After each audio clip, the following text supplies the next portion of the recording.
Hello student. तो आप सब लोग कैसे हैं? आशा करता हूं बेटा आप सब लोग ठीक होंगे, मस्त होंगे और अपनी पढ़ाई को बेहतरीन तरीके से कर रहे होंगे। बेटा आज मैं आपको कराने जा रहा हूं 125 बहुविकल्पीय प्रश्न। अगर आप इन 125 बहुविकल्पीय प्रश्नों को कंप्लीट कर लेते हो तो मैं दावे के साथ कह सकता हूं कि इन क्वेश्चनों में से एक भी क्वेश्चन आपके ना तो प्री बोर्ड में बाहर जाएगा और ना ही बेटा बोर्ड में बाहर जाने वाला है। ठीक है, तो शुरुआत करते हैं बेटा 125 बहुविकल्पीय प्रश्नों की। वीडियो लंबा होने वाला है तो मैं पहले ही बोलता हूं आपसे कि खाना पीना खाकर पानी पीकर आराम से बैठ जाओ एक जगह और शुरुआत करने वाले बेटा 125 क्वेश्चनों की। ठीक है, तो ये समझ लीजिए आप 2 या 3 घंटे के लिए आप बिजी हो गए। कमरे की खिड़की लगा लीजिए और स्टार्ट कर दीजिए भाई क्या 125 बहुविकल्पीय प्रश्नों को। शुरुआत करते बेटा क्वेश्चन नंबर 1 की। क्वेश्चन नंबर 1 क्या कहता है? हमसे कह रहा है एक द्विघात द्विघात बहुपदों के शून्यकों की संख्या होगी। हमसे कह रहा है द्विघात बहुपदों के शून्यकों की संख्या। तो सबसे पहले बात करिए बेटा द्विघात बहुपद। तो मैं बात करता हूं बेटा इसने क्या बोला है द्विघात बहुपद। द्विघात बहुपद का मतलब है बेटा घात कितनी है? दो। जब घात दो है तो यहाँ पर शून्यकों की संख्या भी कितनी होगी? दो होगी। अगर घात 3 होती तो शून्यकों की संख्या भी बेटा कितनी आती? 3 आती। ये था हमारा क्वेश्चन नंबर 1। आगे बढ़ते बेटा क्वेश्चन नंबर 2 की तरफ। पेपर मतलब ये जो क्वेश्चन है बेहतरीन तरीके से बेटा पढ़ाने वाला हूं मैं, कराने वाला हूं आपको कंप्लीट। बस आराम से बैठते रहिए और पेन और कॉपी उठा के आराम से करते रहिए। ठीक है, बोर्ड के लिए भी इंपॉर्टेंट है और प्री बोर्ड के लिए भी इंपॉर्टेंट है। 125 बोर्ड के लिए प्रश्न देखिए आगे। दो संख्याओं का एचसीएफ और एलसीएम किसके बराबर होता है बेटा? तो हमें ये पता है एक फॉर्मूला होता है एलसीएम गुणा एचसीएफ बराबर क्या होता है? जल्दी बताइए। एलसीएम गुणा एचसीएफ बराबर किसके बराबर होता है? होता है बेटा पहली संख्या गुणा दूसरी संख्या, मतलब दोनों संख्याओं का गुणनफल। दोनों संख्याओं का गुणनफल। तो ऑप्शन नंबर सी क्या होगा हमारा बेटा? राइट आंसर होगा दोनों संख्याओं का गुणनफल। ठीक है पुत्र, आगे बढ़ते बेटा। बहुपद का डिग्री 3 है। इसने बोला कि बहुपद की घात 3 है, डिग्री का मतलब घात 3 है, इसका अधिकतम शून्य क्या होंगे? तो हमें ये पता चल गया अभी बताता अगर घात 2 है तो बहुपद 2 होंगे, घात अगर 3 है तो बहुपद की मतलब शून्य 3 होंगे। तो इसके जो शून्य होंगे अधिकतम बेटा कितने होंगे? 3 होंगे। डन। आगे देखिए बेटा क्वेश्चन हमसे क्या कर रहा है x square minus 4x plus 1 के मूलों का योग क्या होगा? पहले आप बताइए मूलों का योग क्या होने वाला है। ठीक है, उसके बाद मैं बताऊंगा मूलों का योग होगा क्या। तो सबसे पहले आपको यह पता होना चाहिए बेटा कि मूलों के योग का फॉर्मूला क्या होता है। हमें पता है मूलों के जो योग का फॉर्मूला होता है कितना होता है बेटा? माइनस का बी अपॉन ए। बहुत अच्छे बेटा, माइनस का बी अपॉन ए। बहुत अच्छे बहुत अच्छे, बी अपॉन ए। सबसे पहले एक चीज बताइए यहाँ पर बेटा ए का मान कितना है? अब देखो ए का मान हम कैसे निकालते हैं। सबसे पहले A x square plus B x plus C, इसी से बेटा इसकी हम करेंगे तुलना, कंपेयर। क्या करेंगे? तुलना। जब मैं तुलना करूंगा तो एक्स स्क्वायर से एक्स स्क्वायर कटेगा तो यहाँ पर बेटा ए का मान आएगा एक। कितना आ जाएगा? एक। एक्स से एक्स कटेगा तो बी का मान आ जाएगा बेटा माइनस का 4। ऐसे सी का मान जो आएगा वो कितना आ जाएगा? एक आ जाएगा। यहां से अब मुझे मूलों का योग निकालना है तो योग का फॉर्मूला होता है माइनस का बी अपॉन ए। कितना होता है? माइनस का बी अपॉन ए। माइनस और बी का मान बेटा कितना है मेरे पास? 4। लेकिन किसका? माइनस का। बट्टे ए का मान कितना है? एक। तो माइनस माइनस क्या हो गया? प्लस। तो 4/1 और 4/1 का मान कितना आएगा? 4 आएगा। 4 कौन सा ऑप्शन है? ऑप्शन नंबर बी हमारा क्या होगा? Right answer. ठीक है मेरे शेर, आगे देखिए। देखो बेटा द्विघात बहुपद x square minus 4x plus 1 के मूलों का गुणनफल। अभी मैंने निकाला था मूलों का योगफल, अब मैं क्या बताने वाला हूं? मूलों का गुणनफल। तो बेटा गुणनफल का फॉर्मूला क्या होता है ये समझ लेते हैं। गुणनफल गुणनफल का जो फॉर्मूला होता है वो होता है बेटा मेरा सी अपॉन ए। क्या होता है फॉर्मूला? सी अपॉन ए। तो मैंने अभी बताया था यहां से सी का मान जो होगा वो कितना होगा? एक होगा, बराबर सी का मान एक होगा और बेटा ए का मान भी कितना है? एक। और 1/1 कितना होता है? एक होता है। ऑप्शन नंबर कौन सा होगा? बी हमारा राइट आंसर होगा। डन। ये बेटा हमने 5 क्वेश्चन मात्र 15-20 सेकंड बता चुका हूं। ठीक है, इसी टाइप से पूरा वीडियो हम कंप्लीट करने वाले हैं। बढ़ते बेटा आगे। देखिए एपी का nवां पद। अब ये बताओ एक एपी थी, एपी मतलब समांतर श्रेणी, इसमें केवल और केवल हमने दो फॉर्मूले पढ़े थे बेटा। एक था बेटा अंतिम पद, कौन सा पद? अंतिम पद, जिसे हम बोलते थे nवां पद। क्या बोलते थे? nवां पद।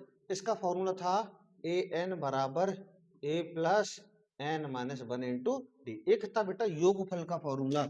योगफल क्या होता है? एस एन, एस एन बराबर N upon two, two A plus N minus one into D. समझ में आ रही है ना?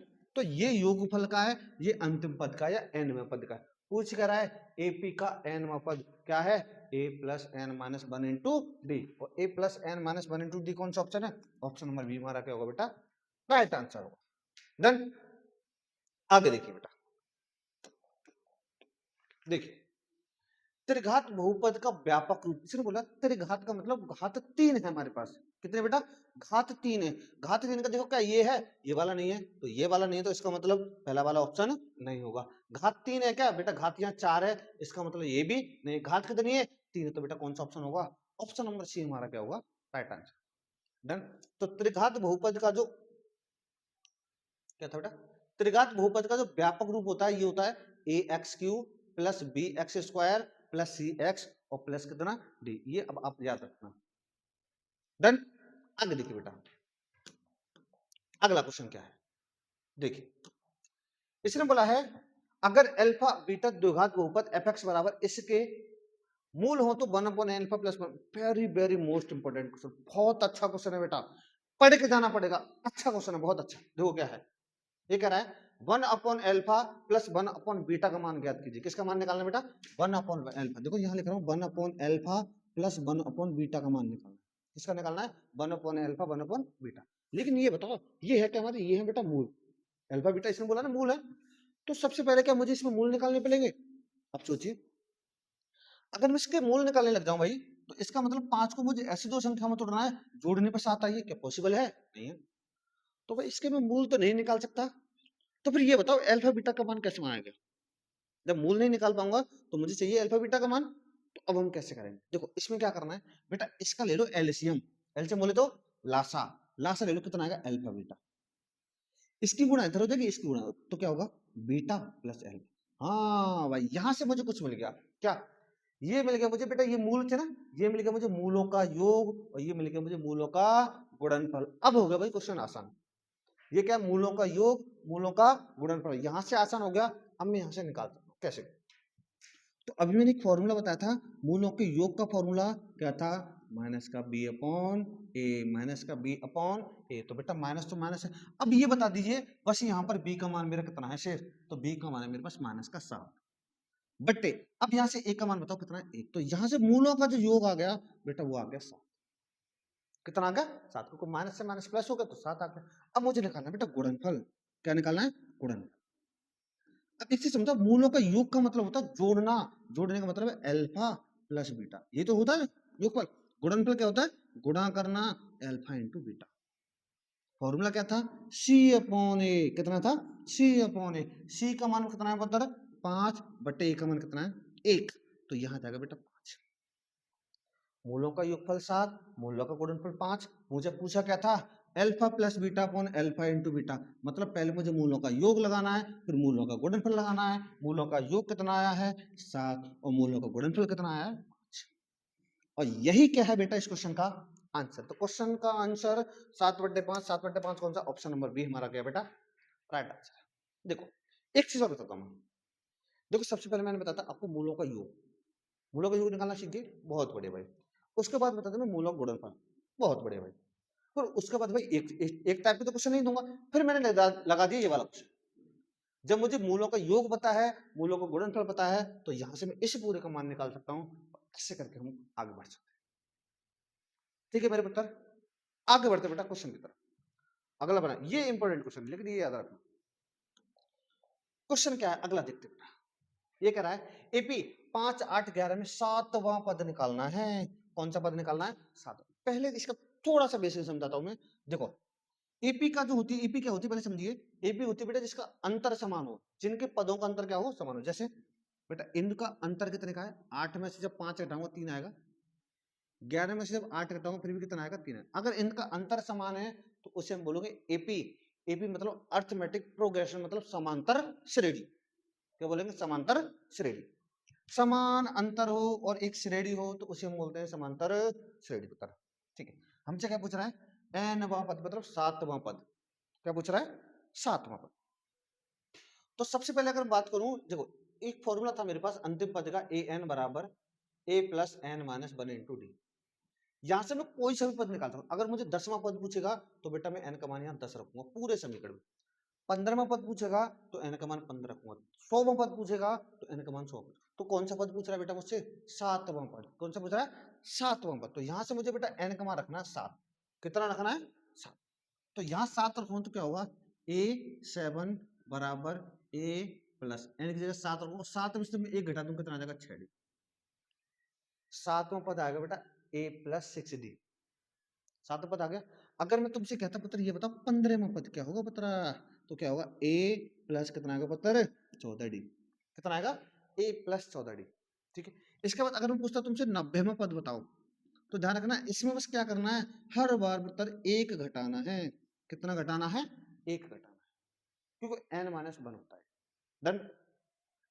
अब एक चीज समझिए, मुझे 7वां पद पूछ रहा था, तो 7वां पद आ गया मेरे पास बेटा A प्लस 6D। अब ये बताओ मेरे पास A का मान और D का मान है। अब देखो A और D का मान निकालते हैं। A का मान होता है मतलब पहला पद, तो मैं लिख सकता हूँ बेटा A बराबर 5, और D का मान होता है इनका अंतर। इसमें से घटाने पर कितना आ रहा है? 3, तो D का मान आ गया 3। अब A और D का मान पुत्र मैं इसमें लगा दूंगा तो मेरा क्या आ जाएगा? 7वां पद आ जाएगा। तो लगा दीजिए बस। A का मान देखो, A का मान है 5 प्लस 6 गुणा, और D का मान कितना है पुत्र? 3 है। तो 6 18, 18 और 5 कितना आ जाएगा पुत्र? 23 आ जाएगा। कितना आ जाएगा? 23। और 23 कौन सा होगा? ऑप्शन नंबर ए हमारा बेटा क्या होगा? राइट आंसर होगा। ठीक है, ये था हमारा क्वेश्चन नंबर 9। इसके बाद बढ़ते बेटा क्वेश्चन नंबर 10 की तरफ। देख पुत्र आगे देखिए। अब हमसे ये कह रहा है बेटा 6x² माइनस 7x माइनस 3 के शून्य होंगे। क्या होंगे? शून्य होंगे। शून्य का मतलब होता है बेटा मूल क्या होंगे? मूल का मतलब है x के मान निकालने में। किसका मान निकालना है? x का। अब देखिए हम x का मान कैसे निकालेंगे। क्वेश्चन क्या है? 6x² माइनस का 7x माइनस का 3, इसका हमें शून्य का निकालना है बेटा। अब देखो शून्य के निकालने का केवल और केवल मात्र तुम्हारे पास एक ही तरीका है फिलहाल यहाँ करने के लिए। वैसे करने के तरीके बहुत सारे होते हैं, लेकिन उसके लिए थोड़ा सा सोचना पड़ता है, पर सोचना पड़ेगा। तो केवल हम ये करेंगे 6 के गुणा बेटा पहले करेंगे 3 में। जब 6 के गुणा 3 में करेंगे कितना होगा? 18। अब 18 को मैं ऐसी दो संख्याओं में तोड़ना है, घटाने पे कितना आना चाहिए? 7। अब देखिए 18 था ना, 18 के फैक्टर करो। देखो एक तो हो सकता है 6 गुणा 3, एक हो सकता है बेटा 9 गुणा 2। ठीक है, अब देखो 6 में से 3 घटाने पे 7 आ रहा है? नहीं आ रहा। 9 में से 2 घटाने पे 7 आ रहा है? बिल्कुल आ रहा है। इसका मतलब संख्या कौन कौन सी मिलेगी? 9 और 2 मिलेगी। ये आपको आता होगा वैसे जरूर, क्योंकि ये चैप्टर, ये जो क्वेश्चन है बेटा दूसरे चैप्टर में भी आता है और चैप्टर नंबर 4 में भी पूरा क्वेश्चन आता है। अगर दूसरे चैप्टर में और चौथे चैप्टर में अगर आपको मान लीजिए आपको ये क्वेश्चन नहीं आता, तो आप ना तो दूसरा चैप्टर कर सकते बेटा, ना ही चौथा चैप्टर कर। मैं ये कह सकता हूँ आपसे। ठीक है ना, तो मूल निकालने के लिए बस यही प्रोसेस है। 9 दूनी 18, 18 को ऐसी दो संख्या में तोड़ना है, घटाने में 7 आने से 9 में से 2 घटा कितना आ गया? 7 आ। देखो 6x² माइनस का पहले बेटा बड़ी संख्या लिखते हैं 9x माइनस का 2x और माइनस का 3। डन। 9 में से 2 घटा कितना आ गया? 7, क्योंकि 9 और 2 संख्या लेते हैं। अब देखो बेटा इसके थोड़े से फैक्टर कर दीजिए। 6x² मतलब ब्रैकेट हटा दीजिए, माइनस का होगा बेटा 9x माइनस का 2x और माइनस का कितना? 3।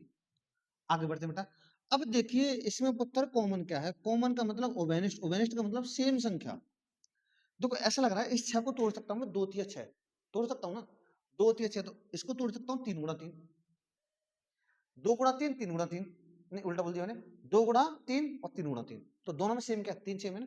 एक तो बेटा 3 आ जाएगा सेम, और एक आ जाएगा बेटा x सेम। तो जब यहां से मैं 3 बाहर ले गया तो 3 दूनी 6, तो 2 ही तो बचा, 2 और 1 बचा बेटा x। क्योंकि 2x थी, 1x बाहर आ गया, 1x बचा। माइनस इसमें से देखो 9 है, 9 को भी तोड़ सकता हूँ 3 गुणा 3। जब 3 गुणा 3 में से मेरा 3 बाहर आ गया तो बचा कितना? x बाहर आ गया तो कुछ नहीं बचा, माइनस। अब देखिए इसमें कुछ सेम है क्या बेटा? ये माइनस माइनस प्लस हो जाएगा। इसमें कुछ सेम है क्या? कुछ भी सेम नहीं भाई। जब कुछ भी सेम नहीं होता तो हम एक लेते हैं और सेम का सेम लेते हैं। अब देखो ब्रैकेट वाली संख्या सेम है ना, तो ये आ जाएगा बेटा 2x माइनस 3 और दूसरा होगा 3x प्लस 1। और इसको हम क्या करेंगे, शून्य का ज्ञात करने के लिए दोनों को 0 के बराबर रखते हैं। किसके बराबर? 0 के बराबर रखिए पुत्र। तो क्या होगा, 2x माइनस 3 इक्वल टू 0। तो माइनस का उधर जाकर किसका हो जाएगा, प्लस का 3, और 2 का बन जाएगा नीचे, तो यहाँ से x का मान आ जाएगा बेटा 3/2। कितना आ जाएगा? 3/2। ऐसे यहाँ से होगा, इसको ऊपर ले जाओ, 3x plus 1 equal to 0, plus का उधर जाकर किसका होगा, माइनस का 1, और 3 का बन जाएगा नीचे, तो माइनस का 1/3। तो मेरे पास दो आंसर आ गए, एक आ गया बेटा 3/2 और माइनस का 1/3। 3/2 माइनस का 1/3, कौन सा ऑप्शन होगा? ऑप्शन नंबर ए हमारा क्या होगा बेटा, राइट आंसर। ठीक है, बढ़ते उत्तर अगले क्वेश्चन की तरफ। अगला क्वेश्चन क्या कहता है, देखिए उत्तर। ये थे हमारे क्या, शून्य के शून्य का हम कैसे निकालते हैं। किसी भी क्वेश्चन के शून्य के निकालने के लिए एक तो ये प्रोसेस है, और एक होता है बेटा कौन सा प्रोसेस, जिसे बोलते हैं गुणनखंड सूत्र वाला जो होता है, उसे क्या बोलते हैं, धराचार सूत्र। क्या बोलते हैं? धराचार सूत्र। ठीक है, आगे देखिए, तो वही नीचे था। ठीक, ठीक है। एक द्विघात बहुपद के मूलों का योगफल तथा गुणनफल क्रमशः ये और ये है। बहुत बढ़िया भाई क्वेश्चन, बहुत अच्छा क्वेश्चन है, 1 नंबर। इसने बोला है मूलों का योगफल तथा गुणनफल। योगफल और गुणनफल, देखो ये है हमारा योगफल और ये क्या है, गुणनफल। देखिए ये दिया मुझे योगफल और ये क्या दिया, गुणनफल। तो मैं लिख सकता हूं मूलों का योग बराबर दिया है पुत्र मुझे 3, और गुणनफल कितना दिया है, गुणनफल दिया है बेटा 5। गुणनफल कितना दिया है, 5। ठीक है, मूलों का योग दिया है 3, गुणनफल कितना दिया है 5। मुझसे पूछ कर रहा है द्विघात बहुपद। ध्यान रखना, द्विघात बहुपद का एक फॉर्मूला होता है। द्विघात बहुपद का क्या होता है, सूत्र क्या होता है, एक्स स्क्वायर माइनस मूलों का योग या शून्यकों का योग इंटू में एक्स प्लस शून्यकों का गुणनफल। क्या होता है, शून्यकों का गुणनफल। डन। अब देखो यहाँ पर एक्स स्क्वायर का एक्स स्क्वायर आएगा, ये कब लगाएंगे फॉर्मूला, ये बेटा हम जब लगाएंगे जब हमें क्या पूछा हो, द्विघात बहुपद पूछा हो और मूल दिए हो, या मूलों का योग और मूलों का गुणनफल दिया हो, कभी भी लगा सकते। मूल दिए होंगे तब भी मैं यही लगाऊंगा, मूलों का योग और गुणनफल दिया होगा तब भी पुत्र में यही लगाऊंगा। समझ में आ रही है ना? देखिए माइनस योग कितना है, योग है बेटा 3, इसने बोला है मूलों का योग ही 3 है, और x का x आएगा प्लस मूलों का गुणनफल कितना है 5 है, और यही क्या होगा इस क्वेश्चन का, और मेरे शेर आंसर होगा। क्या होगा, ऑप्शन नंबर सी हमारा क्या होगा, राइट आंसर। दरअसल इसी टाइप का आपके पास एक और क्वेश्चन आने वाला है, तो आप ढंग से समझ लीजिए, तो उस क्वेश्चन को आपको बताना भाई क्या आने वाला है उसका आंसर। ठीक है, मैं उसका ऑप्शन नहीं बताने वाला। आगे बढ़ते हैं, देखिए। हाँ भाई मैंने कहा था ना, बिल्कुल सेम डिक्टो क्वेश्चन आएगा। देखिए क्या है, एक द्विघात बहुपद के मूलकों का योगफल तथा गुणनफल क्रमशः ये और ये है। बेटा योगफल ये है और गुणनफल ये है। क्या निकालना है, द्विघात बहुपद ज्ञात कीजिए। क्या निकालना है बेटा, द्विघात बहुपद ज्ञात कीजिए। तो फॉर्मूला क्या था, एक्स स्क्वायर माइनस मूलों का योग इंटू एक्स प्लस मूलों का गुणनफल। मूलों का गुणनफल। अब इसका आंसर आप कमेंट में बताने वाले हो, ये भी लिखना क्वेश्चन नंबर 12 में का ऑप्शन नंबर ए होगा, बी होगा, सी होगा या फिर डी के भी एक होगा। ये लिखना क्वेश्चन नंबर 12 का आंसर कौन सा है, ए बी सी डी। इसका आंसर आप कमेंट में देने वाले हो बेटा, मैं नहीं बताऊंगा क्योंकि इस टाइप का क्वेश्चन में पिछले वाला बता चुका हूं। डन। आगे देखिए, देखिए देखो चुटकियों में आंसर होगा इसका भी, कौन सा आने वाला है, पर मैं नहीं बताऊंगा, मैं अभी बताऊंगा भाई, ये आपको बताना पड़ेगा। देखिए आगे,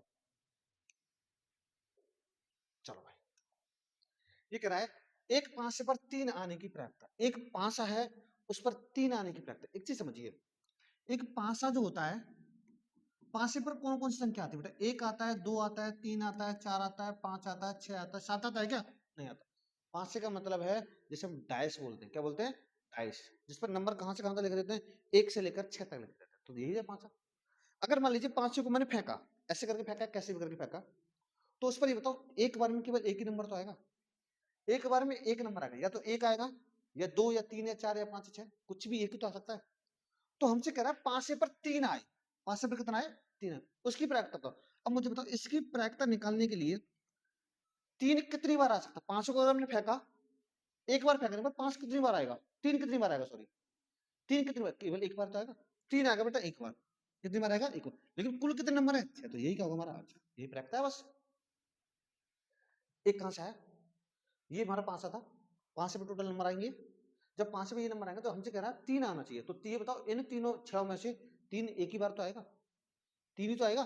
तो एक बार जब आएगा तो एक आएगा बट्टे कितना आएगा, 6 आएगा, क्योंकि कुल नंबर इसका फॉर्मूला क्या होता है, अनुकूल संख्या बट्टे कुल संख्या। अनुकूल का मतलब अनुकूल किसके लिए था, 3 आने के लिए। 3 कितनी बार आएगा, एक बार आएगा, और कुल कितना संख्या बेटा 6। तो यही इस क्वेश्चन का क्या होगा, आंसर होगा बेटा। डन। आगे बढ़ते बेटा क्वेश्चन की तरफ। देखिए 5 पर एक आने बिल्कुल सेम डिक्टो है, अभी 5 आता, 5 पर जो कुल संख्या आती है, कुल संख्या कौन कौन सी बताई थी मैंने, 1 2 3 4 5 और क्या 6।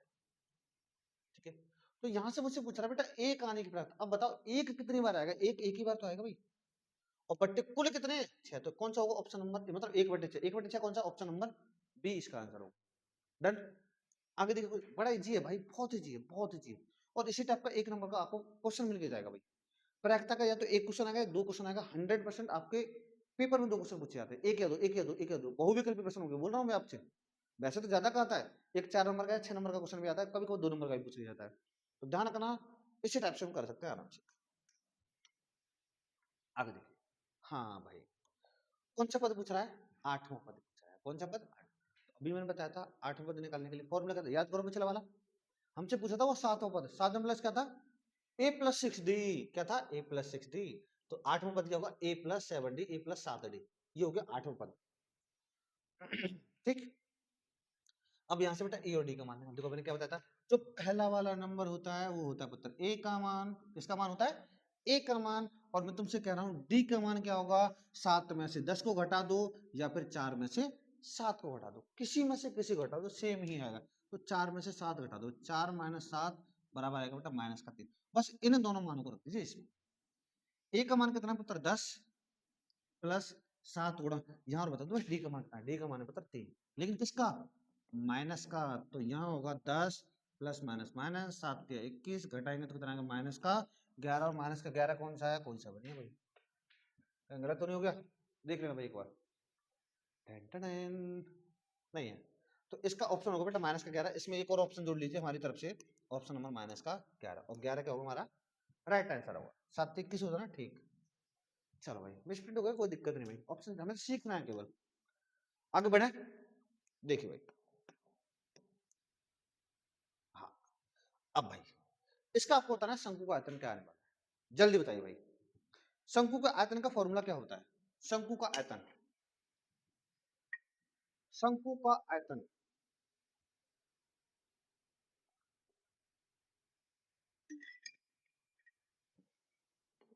देखिए बेटा शंकु के आयतन का फॉर्मूला होता है 1/3 पाई आर स्क्वायर, कहाँ भाई ये रहा, ऑप्शन नंबर बी हमारा क्या हुआ राइट आंसर होगा, ये होता है बेटा शंकु का आयतन, मैं सबके आयतन करा दे रहा हूँ, देखो एक होता हमारा बेलन का आयतन, बेलन का आयतन क्या होता है पाई आर स्क्वायर है, मतलब शंकु का आयतन और बेलन के आयतन में क्या अंतर है, बस इसमें 1/3 आता है, लेकिन इसमें 1/3 नहीं आता, पाई आर स्क्वायर इसमें अगर 3 का भाग कर देंगे तो शंकु का आयतन बन जाता है, डन है ना। इसके बाद अगर बात करूं तो गोले का आयतन क्या होता है, केवल बेटा मैं आयतन लिख रहा हूँ, गोले का आयतन होगा 4/3 पाई आर क्यू, क्या होगा 4/3 पाई आर क्यू। अगर मैं बात करूं घन का आयतन, घन का आयतन होता है बेटा ए का क्यू, मतलब भुजा का क्यू, भुजा जो भी दे रखी है, घनाभ का आयतन क्या होगा, तीनों भुजाओं का गुणनफल, L into B into H, लंबाई गुणा चौड़ाई गुणा ऊंचाई, ये है भाई सबके आयतन। डन। बढ़ते पुत्र आगे देखिए, अब ये क्या आ गया, ट्रायंगल, ट्रायंगल बोले तो क्या होता है भाई, अच्छा भाई इंग्लिश में लिख गया, ध्यान नहीं दिया, ट्रायंगल का मतलब होता है बेटा त्रिभुज, क्या होता है त्रिभुज, ठीक है, ट्रायंगल 3 एंगल वाला, ट्रायंगल में 3 कोणों का योग होगा, त्रिभुज में तीनों कोणों का योग कितना होता है, तीनों कोणों का, जल्दी बताइए, जल्दी बताइए, मैं लगाने वाला हूँ, कौन सा होगा, ऑप्शन नंबर बी हमारा क्या होगा बेटा राइट आंसर होगा, 180 होता है, त्रिभुज के तीनों कोणों का योग 180 अंश होता है, और चतुर्भुज के चारों कोणों का योग 360 अंश होता है, ठीक है। देखिए अच्छा भाई देखिए, स्पर्श रेखा कितने बिंदु पर वृत्त को छूती है, मतलब ये कहना चाह रहा है स्पर्श रेखा कितने बिंदु पर वृत्त को छूती है। मान लीजिए एक ये वृत्त है, एक बेटा मैंने यहाँ से स्पर्श रेखा खींच दी, तो बताइए स्पर्श रेखा जो है केवल और केवल कितने बिंदु पर छुएगी बेटा, एक बिंदु पर छूती है। कितने बिंदु पर छूती है, एक बिंदु पर। स्पर्श रेखा है, देख लीजिए दोबारा, जैसे मान लीजिए वृत्त है, यहाँ से अगर मैं स्पर्श रेखा खींचूंगा तो बेटा केवल और केवल एक बिंदु पर स्पर्श करेगी, इसे हम क्या बोलते हैं, स्पर्श रेखा। डन। आगे देखिए बेटा, निम्न में से कौन सी संख्या अपरिमेय संख्या है, कौन सी संख्या अपरिमेय संख्या। अब ये पहले ये बता दीजिए अपरिमेय संख्या कौन सी होती है। अपरिमेय संख्या बेटा वे संख्या होती हैं जो रूट में होती हैं और जिनका हमें मान नहीं पता होता। जैसे मैंने कहा अंडूर 4, तो अंडूर 4 का तुम्हें मान पता है कितना है, 2 होता है, तो इसका मतलब ये बेटा परिमेय संख्या है। अगर मान लीजिए ऐसे होता अंडूर 6, तो इसका मान हमें नहीं पता, तो यही कौन सी होगी, अपरिमेय संख्या होगी। और अपरिमेय संख्या देखो इसका तो फिक्स है, इसका मान हमारे पास क्या होगा, अपरिमेय संख्या। अंडूर वाली संख्या दूंगा अपरिमेय संख्या होगी। डन। इसमें एक शब्द और आता है बेटा पाई, कौन सा, पाई। पाई भी हमारी कौन संख्या होगी, अपरिमेय संख्या होगी। पाई कौन संख्या होगी, अपरिमेय। पाई हो, 2 पाई हो, 3 पाई हो, 1/2 पाई हो, 1/2, कुछ भी आ जाए, पाई आ जाए तो अपरिमेय बोले। लेकिन अगर मान लीजिए 22/7 आया, तो 22/7 को हम बोलते हैं बेटा परिमेय संख्या, क्योंकि अपॉन में पी अपन क्यू के रूप में। लेकिन पाई को हम क्या बोलते हैं, अपरिमेय संख्या बोलते हैं, याद रखना। आगे देखिए, अगला क्वेश्चन क्या है, बहुत बढ़िया भाई। ये कहना चाह रहा है 2, 5, 8 का डी का मान निकाले। किसका मान, डी का मान। तो बता दो ना डी का क्या करते हैं, अगले वाले पद में से पिछले वाले पद को घटा दे। डी बराबर होता है बेटा a2 minus a1, a2 minus a1। a2 का मतलब है दूसरा पद और a1 है पहला पद। a2 का मान कितना है, a2 का मान बेटा 5 माइनस 2, और 5 माइनस 2 का मतलब कितना होता है, 3 होता है। और 3 कौन सा ऑप्शन है, ऑप्शन नंबर सी हमारा क्या है बेटा, राइट है। बहुत इजी जी क्वेश्चन रखे हैं, लेकिन भाई ध्यान रखना इसी टाइप के क्वेश्चन आपको बोर्ड के पेपर में मिलते हैं, ठीक है। आगे देखिए, दो संख्याओं का एचसीएफ 12 है, एलसीएम 180 है, यदि एक संख्या 36 है तो दूसरी संख्या क्या है। वेरी वेरी मोस्ट इंपोर्टेंट, अच्छा क्वेश्चन है भाई। ये कह रहा है इसका जो हमें एचसीएफ दिया बेटा 12 दिया है, एचसीएफ कितना दिया है 12, एलसीएम कितना दिया है 180, एक संख्या दी है, दूसरी संख्या ज्ञात करनी है। तो अभी मेरा सबसे पहला ही क्वेश्चन, शायद पहला क्वेश्चन था, दूसरा क्वेश्चन था, दूसरा क्वेश्चन था शायद। दूसरा क्वेश्चन मैंने बिल्कुल सेम डिट्टो ये बताया, क्या था फॉर्मूला, एलसीएम गुणा एचसीएफ बराबर पहली संख्या और गुणा बेटा कौन सी आएगी, दूसरी संख्या आएगी। पहली संख्या गुणा दूसरी संख्या। तो सबसे पहले ये बता दीजिए एलसीएम कितना है, एलसीएम है बेटा 180 गुणा एचसीएफ कितना है, एचसीएफ है 12।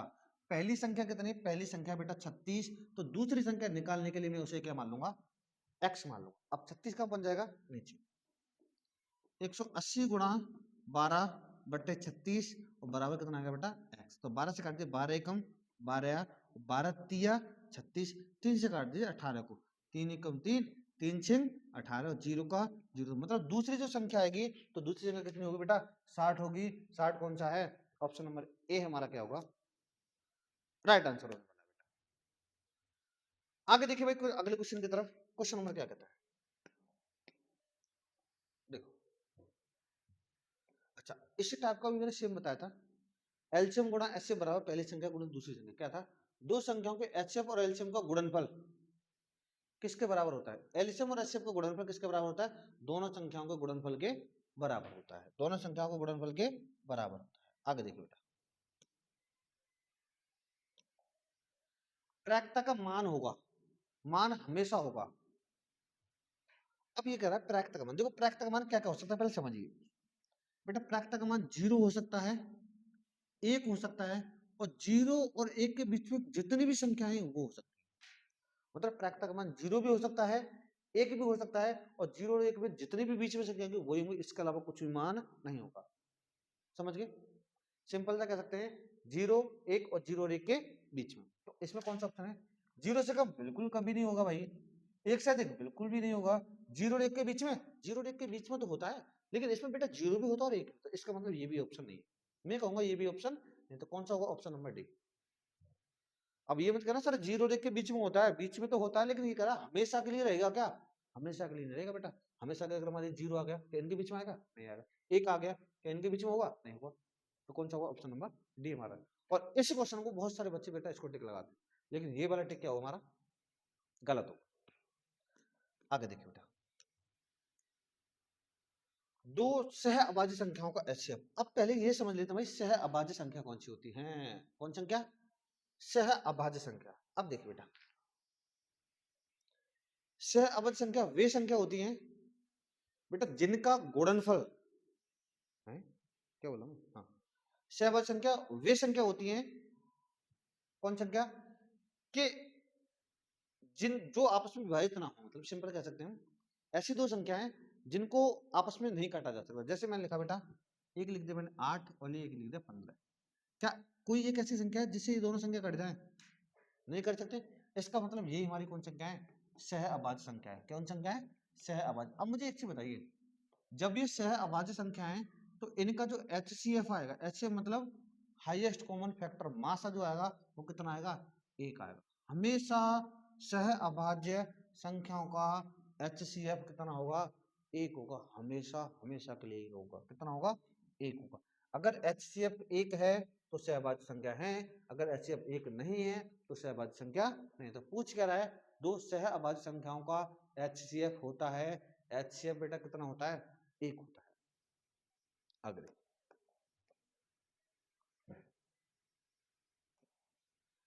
किसी व्रत की सबसे बड़ी जीवा कौन सी होती है, किसी व्रत की सबसे बड़ी जीवा कौन सी होती है? बेटा 4 ऑप्शन है आपके पास, जल्दी बताइए कौन सा ऑप्शन आने वाला है। किसी व्रत की सबसे बड़ी जीवा होती है, कौन सी होती है, इसका आंसर आप बता दो। देखिए बेटा, चलो भाई मात्र सेकंडों का क्वेश्चन है, देख लिया होगा, कर लिया होगा। मैं एक बार और बताता हूं आपको, व्रत की सबसे बड़ी जीवा कौन सी होती है। अब देखो ये व्रत है, सबसे बड़ी जीवा बेटा, सबसे बड़ी तो यही होगी ना। अगर मैं एक यहाँ खींचूंगा जीवा, एक यहाँ खींचूंगा, एक यहाँ खींचूंगा, एक यहाँ खींचूंगा, इस टाइप से, तो सबसे बड़ी तो भाई यही है। जो कहां से होकर जाती है, वो केंद्र से होकर जाती है, उसे हम सबसे बड़ी बोलते हैं। इसका मतलब सबसे बड़ी जो केंद्र से होकर जाती है उसका एक बेटा नाम और होता है, उसे हम बोलते हैं बेटा व्यास। क्या बोलते हैं, व्यास। तो इसका मतलब कौन सा ऑप्शन होगा, ऑप्शन नंबर ए हमारा क्या होगा बेटा, राइट आंसर को जैसे हम बोलते हैं डायमीटर या व्यास। ठीक है, अब समझिए त्रिज्या क्या होती है। त्रिज्या जैसे मान लीजिए ये व्यास था, ये अगर 100 का है, 100 सेंटीमीटर, तो यहां से लेकर यहां तक जो होता है वो बेटा हमारी त्रिज्या होती है। तो त्रिज्या कितनी की होगी, त्रिज्या होगी 50 की। तो इसका मतलब ये भी कह सकते हैं हम कि व्यास जो है त्रिज्या का आधा होता है ना, व्यास त्रिज्या का डबल होता है, व्यास त्रिज्या का डबल होता है। या फिर ये कह सकते हैं त्रिज्या त्रिज्या व्यास की आधी, त्रिज्या व्यास की क्या होती है, आधी होती है। आगे देखिए, निम्न में से कौन संख्या पूर्ण वर्ग नहीं है। क्या बोल रहे बेटा, पूर्ण वर्ग। पूर्ण वर्ग मतलब जो एक वर्ग संख्या नहीं है, कौन संख्या नहीं है, वर्ग। अब एक चीज बताइए, 144 किसका वर्ग होता है, बेटा हमें पता है 144 किसका होता है, 12 का। 169 किसका होता है, 13 का। 196 किसका होता है, 14 का। 200 किसका होता है, किसी का भी नहीं। पूर्ण वर्ग नहीं होता भाई किसी का। तो इसका मतलब कौन सा है, ऑप्शन नंबर डी, पूर्ण वर्ग नहीं है। कौन सा नहीं है, ऑप्शन नंबर डी नहीं बेटा। डन, बढ़िया।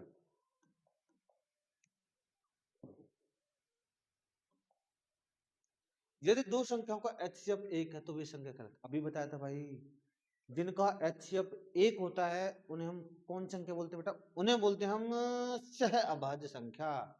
कौन संख्या, सह अभाज्य। इससे शायद एक दो क्वेश्चन पहले बताया था अभी, सहभाज्य संख्या कौन सी होती है, जिनका HCF 1 होता है, या फिर जिनका HCF 1 होता है उन्हीं को सहभाज्य बोलेंगे, या जो अभाज्य संख्या को HCF 1 होगा, ऐसे भी कर सकते, कैसे भी कर सकते, चित पट हमारे से भाई, हम ही कर सकते सब कुछ। अब देखिए भाई, देखो इसने बोला है 0.375 को P अपॉन Q के रूप में लिखने पर Q का मान होगा। किसका मान पूछ रहा है बेटा, Q का। पहले इसको बेटा P बटे Q में लिखते हैं। देखो क्या है 0.375। अब मैं क्या करूंगा, यहाँ से पॉइंट हटाऊंगा, पॉइंट कितनी संख्या बाद है, 3 संख्या बाद, तो नीचे बढ़ा दूंगा बेटा 3 जीरो। कितने जीरो, 3 जीरो।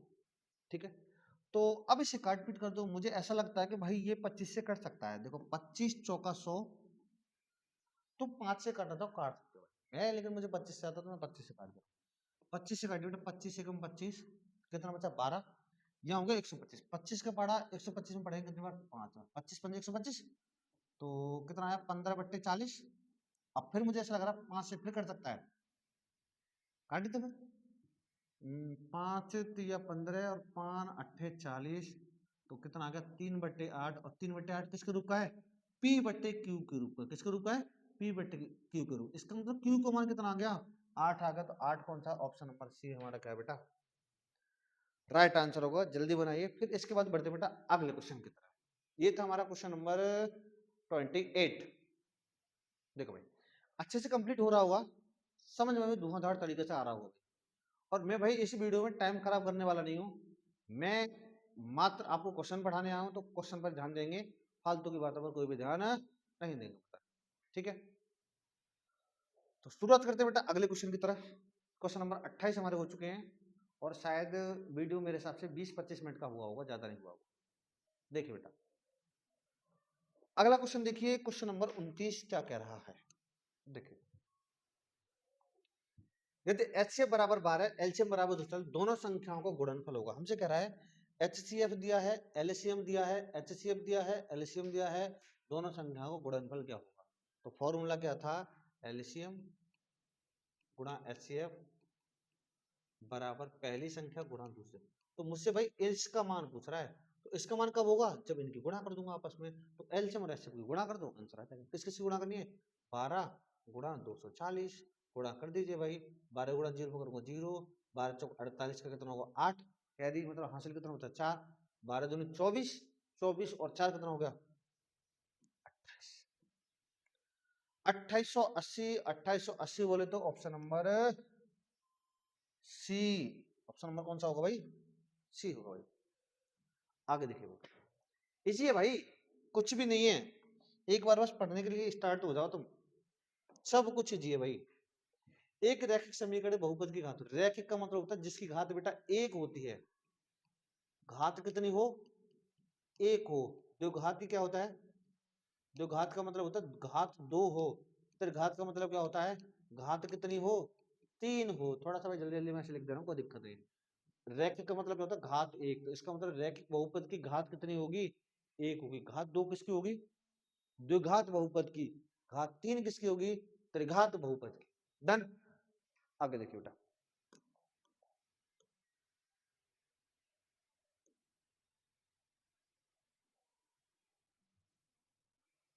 पी एक्स बराबर x square minus 5x plus 6 के शून्यक होंगे। क्या निकाल पूछ रहा बेटा हमसे?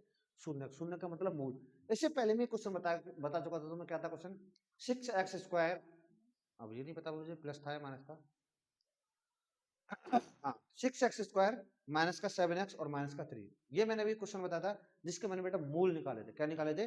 मूल। अब इसमें भी हमें क्या निकालना है? मूल का मतलब शून्य निकालना है, वही सेम है। प्लस 6।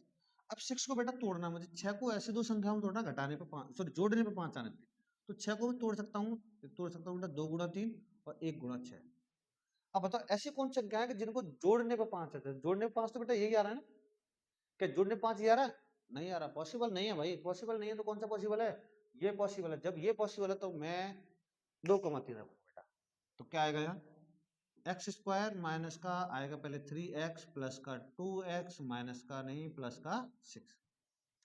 अब बेटा ब्रैकेट हटा दीजिए।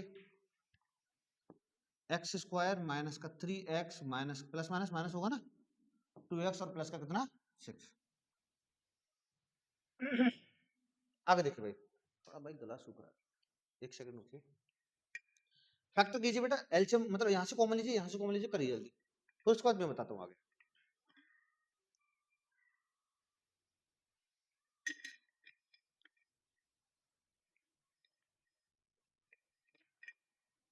देखिए बेटा, इसमें से देखिए कॉमन क्या है। इसमें से बेटा कॉमन का मतलब सेम संख्या है x। तो यहाँ क्या बचा? x minus 3। इसमें से कॉमन क्या है? इसमें मुझे लगता है बेटा 2 कॉमन है। लेकिन एक चीज याद रखना, जब कभी ब्रैकेट से हम माइनस मतलब ब्रैकेट से बाहर हम माइनस लेते हैं, ब्रैकेट से बाहर क्या लेंगे बेटा? माइनस लेंगे, तो अगला वाला चिन्ह क्या हो जाता है? चेंज हो जाता है। क्यों चेंज होता है ये और समझ। देखिए मैंने यहाँ माइनस लिया, जब मैं यहाँ से भी माइनस कॉमन लूंगा, अगर ये माइनस होता, सॉरी एक चीज समझिए, मैंने यहाँ माइनस लिया कॉमन, जब मैं यहाँ पर ऐसे करके लिख रहा हूँ, समझना पहले भी डिटेल से बताने वाला हूँ भाई। अगर तुम कह रहे हो सर यहाँ प्लस ही क्यों नहीं आएगा? प्लस इसलिए नहीं आएगा क्योंकि जब मैं ब्रैकेट हटाऊंगा तो बेटा माइनस की गुणा माइनस में करूंगा तो क्या आ जाएगा? प्लस आएगा। मुझे लाना कितना है? प्लस लाना है। इसलिए मैं क्या करता हूँ, माइनस कभी भी कॉमन लेता हूँ तो अगला वाला चिन्ह क्या करना होता है? हमें चेंज करना होता है। लेकिन जब हमने, अबे मिट जा, अबे शर्म आ रहा है भाई, जब हमने बेटा 2 कॉमन लिया तो यहाँ से इसे लिखेंगे 2 3 जा 6, 3 बचा तो ब्रैकेट में देख लीजिए बेटा क्या होगा, x माइनस 3 और दूसरे में क्या होगा x माइनस। अब यहाँ से x के मान निकालेंगे बेटा, दोनों को 0 के बराबर रखेंगे। जब मैं दोनों को 0 के बराबर रखूंगा तो माइनस का तो उधर जा किसका हो जाएगा, प्लस का हो जाएगा, और ये भी माइनस का उधर जा किसका होगा, प्लस का।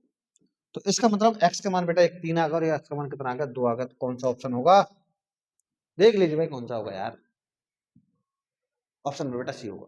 ठीक है, आगे देखिए बेटा, देखिए मिट गया तो मिट गया। किसी द्विघात बहुपद के शून्यक ये और ये है बहुपद होगा बेटा, इसमें अब शून्यक दिए, क्या दिए, शून्यक। एक क्वेश्चन और मैंने बताया था, मैंने तुमसे ये कहा था, क्वेश्चन नंबर शायद 12 में था, और मैंने तुमसे ये कहा था बेटा उसके तुम्हें आंसर बताना है कि 12 में क्वेश्चन का कौन सा ऑप्शन आने वाला है। लेकिन उसमें एक चीज याद करो, उसमें तुम्हें बेटा मूलों का योग और मूलों का गुणनफल दिया था, याद है नहीं, भूल गए भाई, इतनी जल्दी भूल, भाई क्या करें तुम्हारा, अभी 10-15 मिनट हुई है, उससे पहले क्वेश्चन कराया था फिर भूल गए, क्या देख। इसने बोला बेटा शून्यक दिए मैं, लेकिन उसमें शून्यकों का योग दिया था, तो शून्यक दिए, लेकिन हमें क्या निकालना, द्विघात बहुपद निकालना। द्विघात बहुपद का तो फॉर्मूला तो बताया था, ये तो याद होगा ना, हाँ कह रहे हो, हाँ याद, हाँ याद है तो बताओ, हाँ बिल्कुल, एक्स स्क्वायर माइनस मूलों का योग इंटू एक्स प्लस मूलों का गुणनफल। अब मुझे एक चीज बता दो, यहाँ पर क्या मूलों का योग दिया है तुम्हें, ना जी ना, मूलों का योग नहीं दिया, मूल दिए लेकिन क्या मूल्यों का गुणनफल दिया है, ना जी ना, गुणनफल भी नहीं दिया। इसका मतलब योग तो दिए, मतलब मूल तो दिए हैं, इसका मतलब क्या तुम मूल का योग नहीं निकाल सकते, योग का मतलब होता है जोड़ना, गुणनफल नहीं निकाल सकते, गुणनफल का मतलब गुणा करना।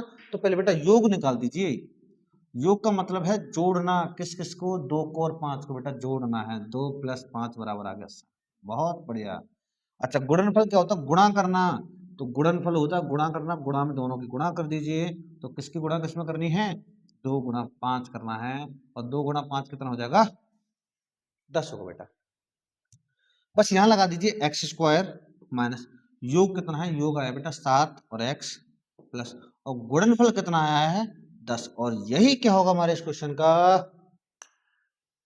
कौन सा ऑप्शन, ऑप्शन नंबर ए हमारा क्या होगा बेटा,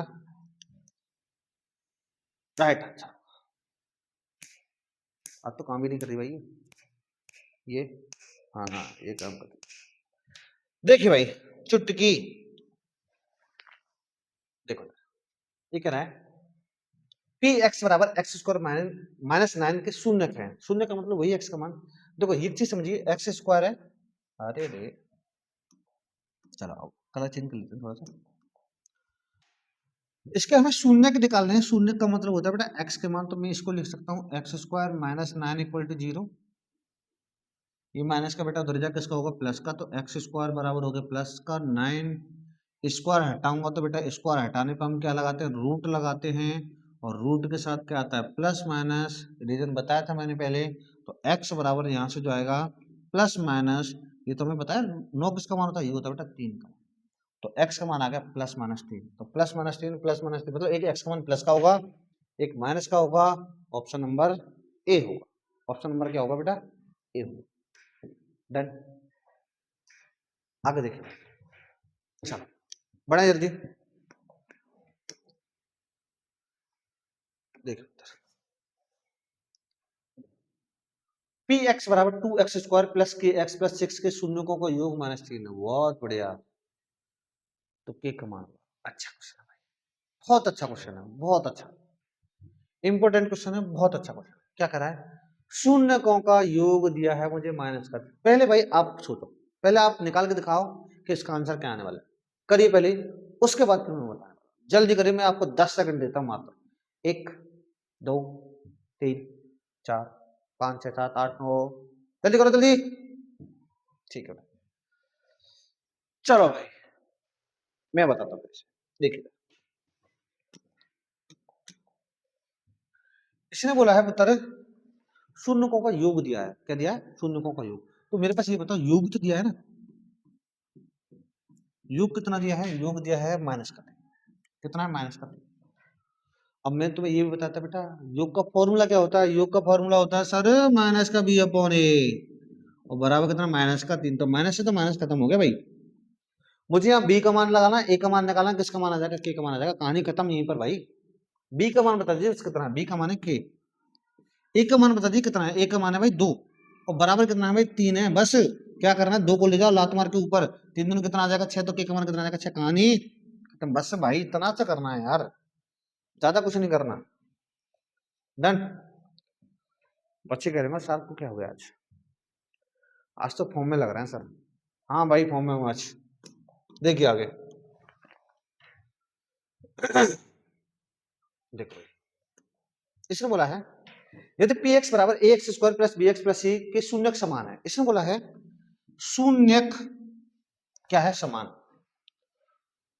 अच्छा तो कंडीशन कौन सी बनेगी, एक चीज समझना, इसमें बेटा 3 कंडीशन बनती है, शून्यक की 3 कंडीशन अगर इस टाइप का हमें दिया है तो कौन कौन सी समझ लीजिए। एक तो बेटा यहां से जो मान आएगा, एक आएगा बेटा बी स्क्वायर माइनस 4ac का मान जो होगा वो बेटा एक बार 0 से बड़ा होगा, और एक बार बी स्क्वायर माइनस 4ac का मान क्या होगा बेटा 0 से छोटा होगा, और एक बार बी स्क्वायर माइनस 4ac का मान क्या होगा 0 के बराबर। ये 3 कंडीशन होगी। ये समझ में आ रहा है बी स्क्वायर माइनस 4ac है क्या।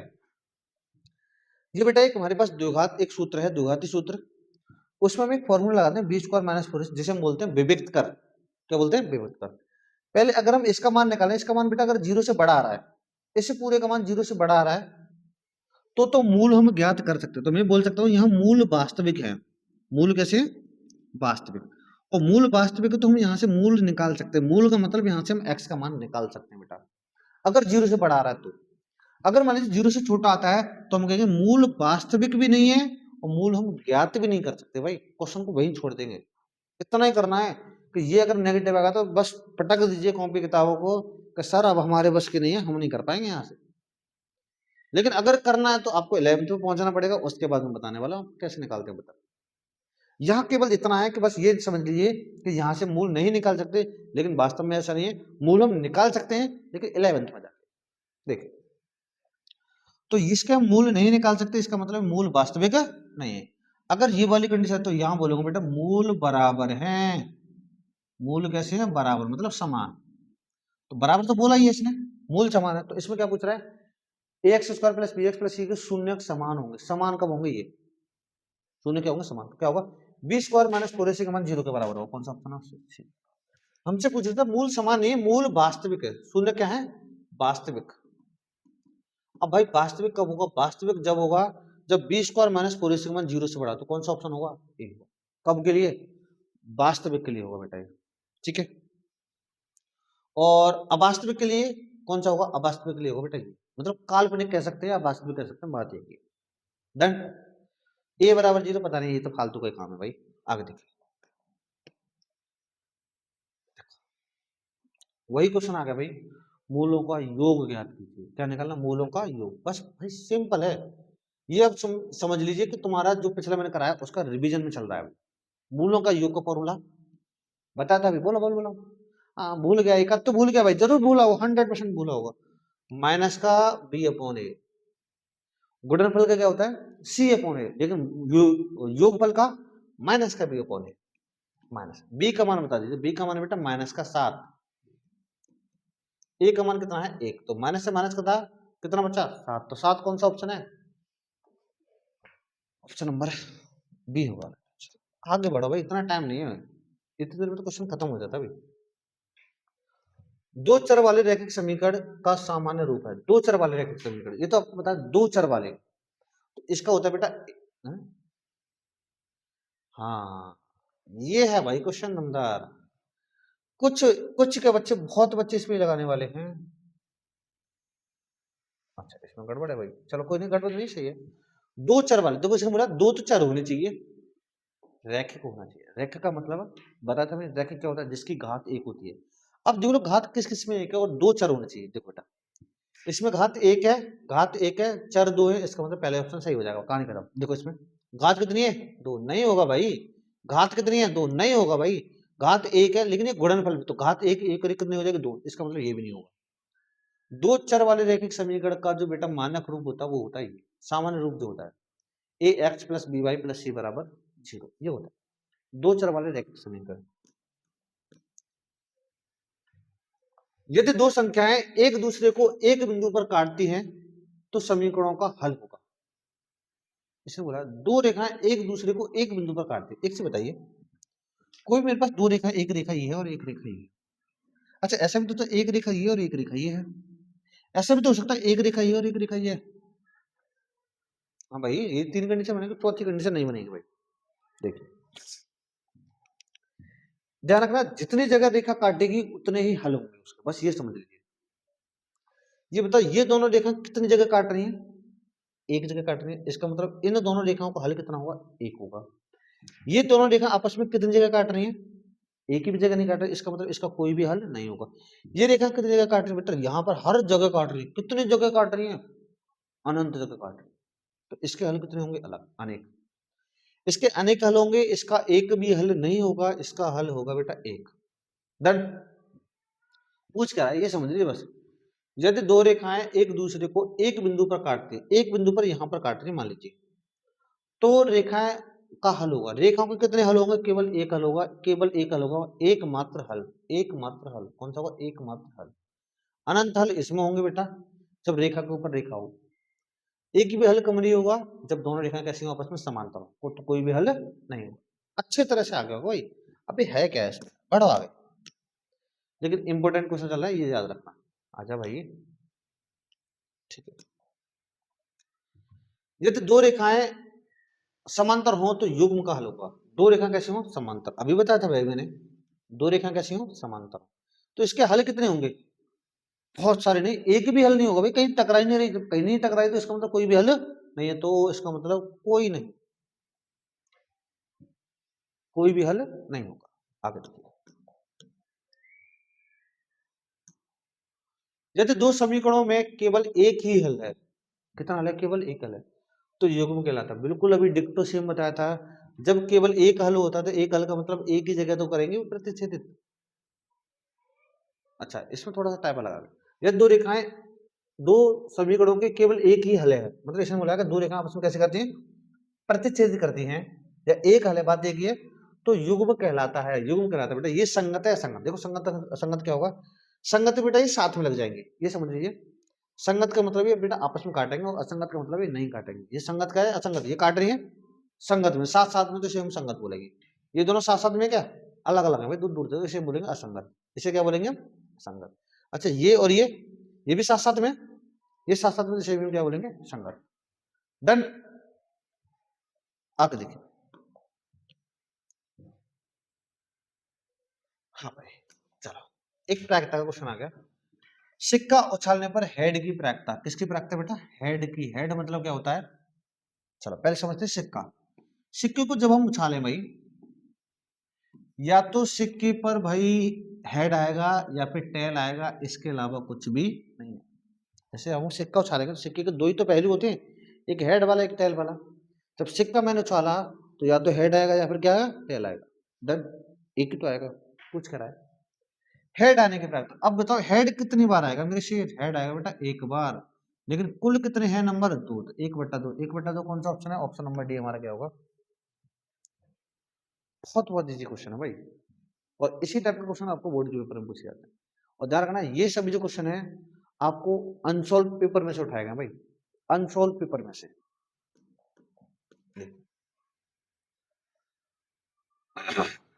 सेम क्वेश्चन वही आ गया भाई, कई बार क्वेश्चन आ गया ये। यदि दो संख्याएं 36 और 84 है तो एचसीएफ भी है, तो एलसीएम क्या? हमें क्या निकालना बेटा? एलसीएम।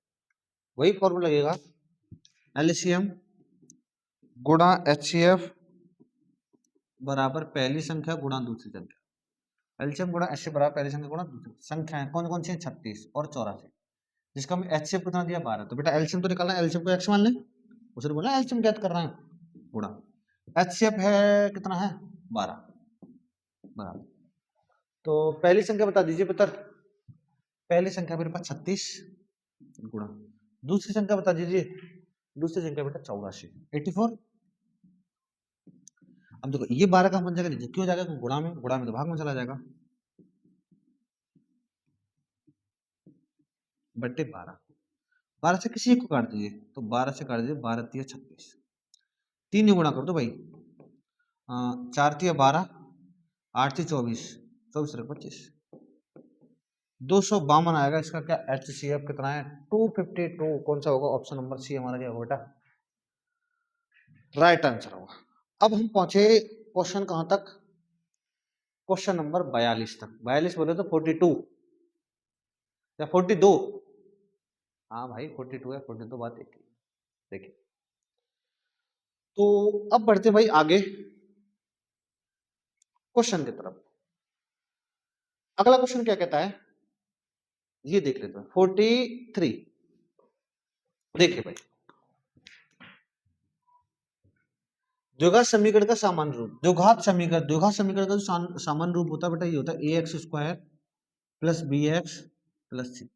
द्विघात समीकरण होगा तो बेटा बराबर 0 होगा, बहुपद होगा तो बराबर में 0 नहीं होगा, ये याद रखना बस। समीकरण है तो बराबर में 0 होगा, अगर बहुपद है तो बराबर में 0 नहीं होगा। तो कौन सा होगा? ax² plus bx plus c बराबर 0। इसमें a का मान क्या नहीं होगा? 0। डन। देखिए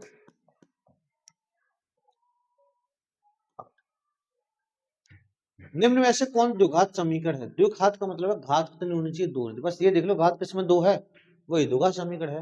ऑप्शन नंबर बी क्या है? राइट आंसर, सिंपल है। आगे देखिए, द्विघात समीकरण के मूलों का गुणनफल बराबर होता है। द्विघात समीकरण के मूलों का गुणनफल, मूलों के गुणनफल का फॉर्मूला तो कराया था ना भाई, या भूल गए? भूलने तो नहीं चाहिए भाई। गुणनफल का फॉर्मूला होता है पुत्र C/A। क्या होता है? C/A। और योगफल का फॉर्मूला क्या था? माइनस का V/A। तो C/A कौन सा है? C/A। ऑप्शन नंबर ए हमारा क्या होगा बेटा? Right answer. डन भाई, बढ़ते हैं आगे क्वेश्चन नंबर 46 की तरफ। 46 क्या कहता है? यदि किसी द्विघात समीकरण के मूल समान है, इसने क्या बोला? मूल समान है। मूल क्या है? समान है। तो मैंने बताया था जब सॉरी क्यों चल रहा है भाई भाग के। यदि किसी द्विघात समीकरण के मूल समान है तो मैंने बताया था भी जब मूल समान हो तो बेटा b² माइनस 4ac किसके बराबर आता है? 0 के बराबर आता है। और ये जो मान होता है बेटा हमारा, ये होता है d का मान। बताया था मैंने, इसे बोलते हैं विविक्त कर। विविक्त कर को हम लिखते हैं बेटा d, और d बराबर कितना आ जाएगा? 0 हो जाएगा। जब मूल समान हो तो बराबर आता है। तो कौन सा होगा? ऑप्शन नंबर सी का d होगा। सी का d मतलब सी ऑप्शन होगा, d बराबर 0 होगा। डन। आगे यदि किसी द्विघात समीकरण का एक मूल 2 है, दूसरा मूल 3 है, तो समीकरण होगा। देखो एक मूल दे रखा है और दूसरा मूल भी दे रखा है। क्या पूछ रहा है? द्विघात समीकरण। तो क्या बताया था मैंने? x² माइनस मूलों का या शून्यकों का योग इंटू x प्लस बेटा शून्यकों का या मूलों का गुणनफल। अब यहां से पहले निकाल लो बेटा योग। क्या निकालना है? योग 2 और 3 का योग आ जाएगा 5। जोड़ना है तो है। गुणनफल क्या होगा? गुणा कर। गुणनफल निकाल दो गुणा करके। 2 और 3 की जब मैं गुणा करूंगा तो 2 और 3 को 2 तिया 6 हो जाएगा। बस यहाँ रख दीजिए x²। योग कितना है? 5 और x का x, और गुणनफल कितना है मेरे शेर? 6 है। ठीक है, तो -5 + 6। ऑप्शन नंबर ए हमारा क्या होगा?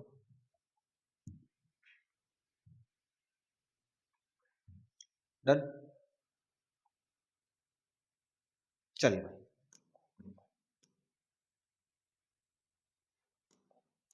ये केवल बेटा समझ लें। इसमें ऐसा कोई भी क्वेश्चन नहीं है जो आपको पेन और कॉपी उठा के करना हो। सारे क्वेश्चन में आराम से डीपली समझाने वाला। कोई भी दिक्कत नहीं है, कोई भी क्वेश्चन करना पड़े आपको। यदि किसी द्विघात समीकरण के मूलों का गुणनफल ऋणात्मक है,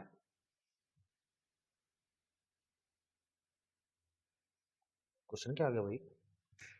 यदि किसी द्विघात समीकरण के मूलों का गुणनफल ऋणात्मक है तो दोनों मूल धनात्मक होंगे। अच्छा, ये क्वेश्चन है। इसने बोला बेटा मूलों का गुणनफल क्या है? ऋणात्मक है। जैसे मान लीजिए मूल कोई भी हो सकते हैं। जैसे मान लीजिए मैंने एक 5 मान लिया और एक बेटा -2 मान लिया। अगर मैं इनकी गुणा करूं, इसने बोला 2 मूल हैं, इनकी गुणा करने पर माइनस आना चाहिए, ऋणात्मक आना चाहिए। 2 ऐसे मूल बताओ जिनकी गुणा करूं, तो माइनस आए। तो ऐसे बन सकते हैं, या तो ऐसे बनेगा या फिर ऐसे बनेगा। अब ऐसा नहीं मैंने 5 और दूर रखा, कुछ भी संख्या रख सकते, जैसे मान रख लो 3 रख लो और माइनस का 8 रख लो, दो मूल्य तो रख रहे हैं, गुणा करने पे ये बताओ माइनस का तो आएगा, देखो 8 से 24 माइनस का 24, 5 दूनी 10 माइनस का 10, और यहाँ 2 पंजे 10 कितना था माइनस का 10, ये था।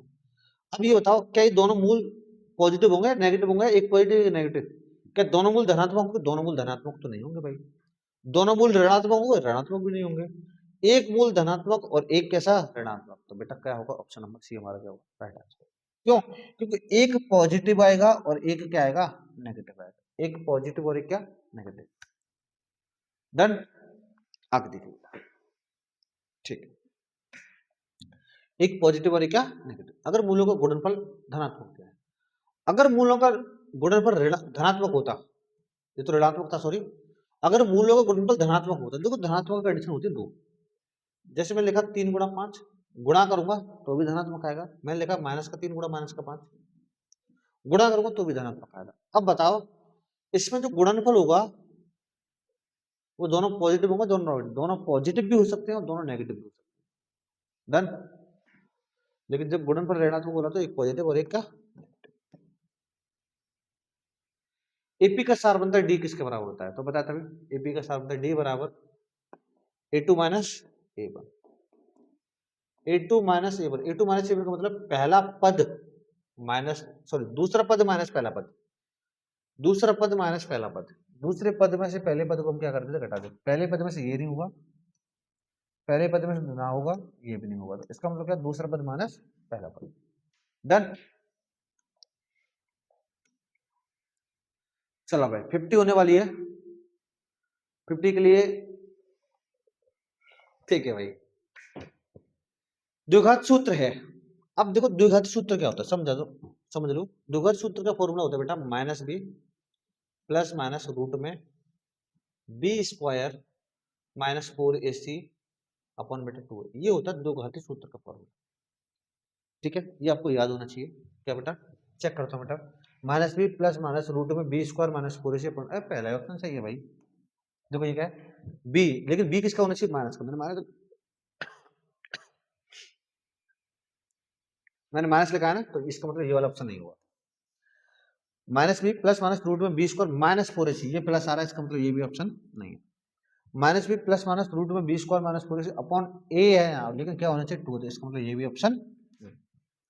थोड़ी थोड़ी अगर आपको पूरा बेहतरीन तरीके से आता है तो आप सही कर पाएंगे, अगर थोड़ा बहुत भी अगर मैं ये कहा या ये होगा ये होगा, फिर क्वेश्चन गलत होने के चांस है बेटा।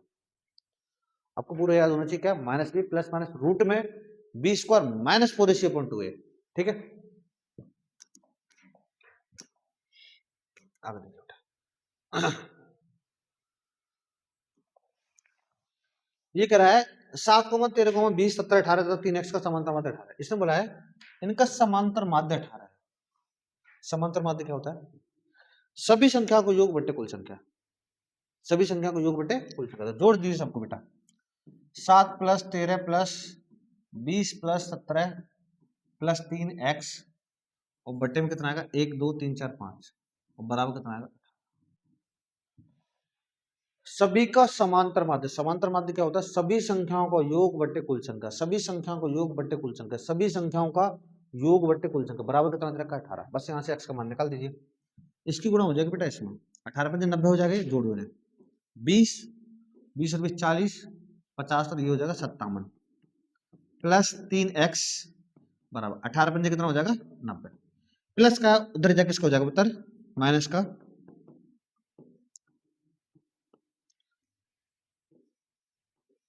इसमें से घटा दीजिए, तो ये आएगा बेटा 33, 3 से काट दीजिए, एक्स का मान यहाँ से कितना आ जाएगा? 11 आ जाएगा। एक्स का मान कितना होगा? 11, 11 क्या होगा बेटा? राइट आंसर होगा। डन, 51 हो गए भाई। ठीक है, आगे देखते हैं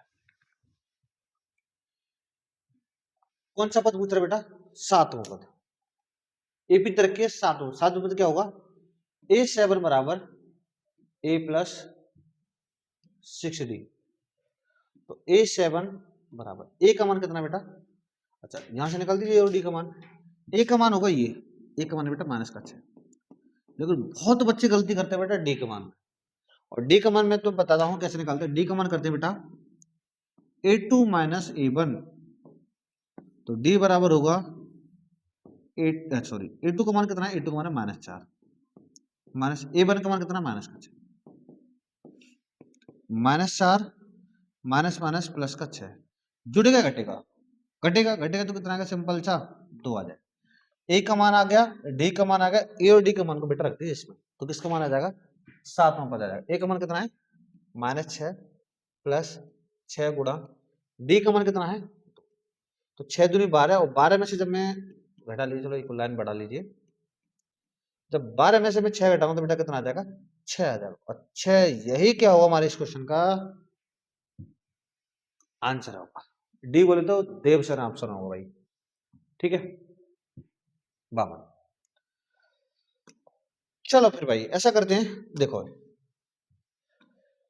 मैं पढ़ाने तो आपको 125 क्वेश्चन आया था भाई, देखो क्वेश्चन बहुत सारे हैं, लेकिन मैंने इसमें 150 क्वेश्चन बना रखे हैं, देखिए यहां तक 151-52 पेज है इसमें, लेकिन मैं 150 क्वेश्चन 125 क्वेश्चन नहीं पढ़ाने आया था आपको, लेकिन मैं ये सोच रहा हूँ कि 125 क्वेश्चन काफी बड़ी वीडियो हो जाएगी, जब काफी बड़ी वीडियो हो जाएगी तो मैं सोचता हूँ इसको मैं 2 पार्ट में बनाऊं, ठीक है।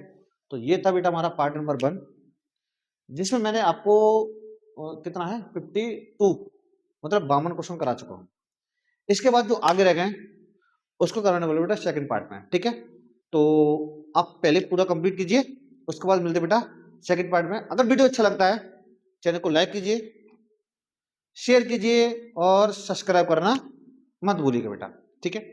नया चैनल है भाई, थोड़ा सा सपोर्ट नहीं दिखाओगे तो बस तुम्हारी यही एक उम्मीद है कि तुम लाइक करो और वीडियो को शेयर करो बेटा, तो जितना तुम लाइक करते हो और जितना तुम शेयर करते हो उतना भाई जोश बढ़ जाता है शरीर में भाई, कि हाँ अगला वीडियो भाई और धुआंधार तरीके से करना है, ठीक है। अगर आप मान लो लाइक नहीं करते और चैनल को सब्सक्राइब या शेयर नहीं करते तो ऐसा लगता है भाई 4-4 5-5 घंटे की वीडियो बनाते हैं हम, 2-2 घंटे की, वही व्यू 10-5 आते हैं तो थोड़ा अच्छा नहीं लगता भाई, ठीक है। तो बस आपसे ये रिक्वेस्ट है बेटा, लाइक कर दिया करो और शेयर कर दिया करो, ठीक है। मिलते फिर बेटा अगले वीडियो में, तब तक के लिए